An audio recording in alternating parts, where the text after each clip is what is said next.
রমজান মাস ও শয়তান। রমজান মাস হল রহমত, মাগফিরাত ও নাজাতের মাস।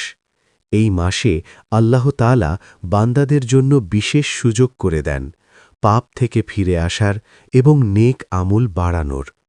হাদিসের বর্ণনা, মুহাম্মদ সাল্লাল্লাহু আলাইহি ওয়াসাল্লাম বলেছেন, রমজান শুরু হলে জান্নাতের দরজা খুলে দেওয়া হয়, জাহান্নামের দরজা বন্ধ করে দেওয়া হয় এবং শয়তানদের শিকলবন্দী করা হয়।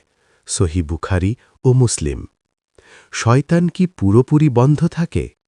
উলামায়ে কেরাম ব্যাখ্যা করেছেন, বড় ও প্রভাবশালী শয়তানদের বন্দী করা হয়। মানুষের নিজের নফস অর্থাৎ খারাপ প্রবৃত্তি তখনও থাকে। তাই রমজানেও মানুষ ভুল করতে পারে, কিন্তু গুনাহের প্রবণতা কমে যায়। কেন শয়তান বন্দী করা হয়? ১. যেন মানুষ সহজে ইবাদতে মন দিতে পারে। ২. যেন তওবা করার পরিবেশ তৈরি হয়। ৩. যেন কোরআন তেলাওয়াত, নামাজ, দোয়া বেশি করা যায়।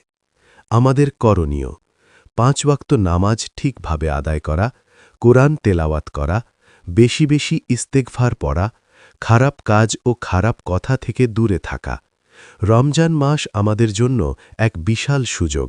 শয়তান দুর্বল থাকে, তাই এই সময়টাকে কাজে লাগানোই বুদ্ধিমানের কাজ।